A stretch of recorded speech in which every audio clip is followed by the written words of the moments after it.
शास्त्रों में स्नान के पहले और स्नान के बाद के कार्यों को लेकर क्या करना चाहिए और क्या नहीं, कुछ नियम बताए गए हैं जो कि सनातन धर्म का पालन करने वाले प्रत्येक व्यक्ति को मानना चाहिए। शास्त्रों में वर्णित कुछ महत्वपूर्ण नियम। 1. स्कंद पुराण के अनुसार स्नान किए बिना जो पुण्य कर्म किया जाता है वो निष्फल होता है, उसे राक्षस ग्रहण कर लेते हैं। 2. विष्णु स्मृति के अनुसार दुस्वप्न देखने, हजामत बनवाने, स्त्री संग करने और शमशान भूमि में जाने पर मनुष्य को वस्त्र सहित स्नान करना चाहिए। 3. महाभारत के अनुसार यदि नदी हो तो जिस ओर से उसकी धारा आती हो उसी ओर मुंह करके तथा दूसरे जलाशयों में सूर्य की ओर मुंह करके स्नान करना चाहिए। 4. अग्नि पुराण के अनुसार कुएं से निकाले हुए जल की अपेक्षा झरने का जल पवित्र होता है, उससे पवित्र सरोवर का जल तथा उससे भी पवित्र नदी का जल बताया जाता है। तीर्थ का जल उससे भी पवित्र होता है और गंगा का जल तो सबसे पवित्र माना गया है। 5. स्कंद पुराण के अनुसार भोजन के बाद रात के समय स्नान नहीं करना चाहिए, संध्या के समय भी स्नान नहीं करना चाहिए, परंतु सूर्य ग्रहण अथवा चंद्र ग्रहण के समय रात्रि में भी स्नान कर सकते हैं। 6. गरुड़ पुराण के अनुसार पुत्र जन्म, सूर्य की संक्रांति, स्वजन की मृत्यु, ग्रहण तथा जन्म नक्षत्र में चंद्रमा रहने पर रात्रि में भी स्नान किया जा सकता है।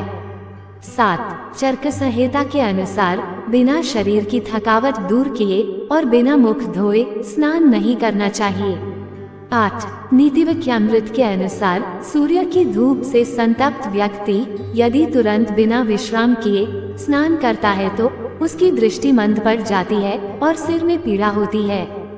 9. प्रजापति स्मृति के अनुसार कांसे के पात्र से निकाला हुआ जल कुत्ते के मूत्र के समान अशुद्ध होने के कारण स्नान और देव पूजा के योग्य नहीं होता, उसकी शुद्धि पुनः स्नान करने से ही होती है। 10. मनुस्मृति के अनुसार नग्न होकर कभी भी स्नान नहीं करना चाहिए। 11. वामन पुराण के अनुसार पुरुष को नित्य सिर के ऊपर से स्नान करना चाहिए, सिर को छोड़कर कभी भी स्नान नहीं करना चाहिए, सिर के ऊपर से स्नान करके ही देव कार्य तथा पितृ कार्य करने चाहिए। 12. ब्रह्म पुराण के अनुसार बिना स्नान किए कभी चंदन आदि नहीं लगाना चाहिए। 13. शिव पुराण के अनुसार रविवार, श्राद्ध, संक्रांति, ग्रहण, महादान, तीर्थ, व्रत, उपवास, अमावस्या, षष्ठी तिथि अथवा अशौच प्राप्त होने पर मनुष्य को गर्म जल से स्नान नहीं करना चाहिए। 14. पद्म पुराण के अनुसार जो दोनों पक्षों की एकादशी को आंवले से स्नान करता है उसके सब पाप नष्ट हो जाते हैं और वो विष्णुलोक में सम्मानित होता है। 15. महाभारत के अनुसार स्नान के बाद अपने अंगों में तेल की मालिश नहीं करनी चाहिए तथा गीले वस्त्रों को झटकारना नहीं चाहिए। 16. विष्णु पुराण के अनुसार स्नान के बाद अपने गीले बालों को फटकारना झाड़ना नहीं चाहिए। 17. धर्म सिंधु के अनुसार स्नान के बाद वस्त्र को चौगुन करके निचोड़े, तिगुना करके नहीं। घर में वस्त्र निचोड़ते समय उसके छोर को नीचे करके निचोड़े और नदी में स्नान किया हो तो ऊपर की ओर छोर करके भूमि पर निचोड़े। निचोड़े हुए वस्त्र को कभी कंधे पर न रखे। 18. स्कंद पुराण के अनुसार स्नान के बाद हाथों से शरीर को नहीं पोंछना चाहिए।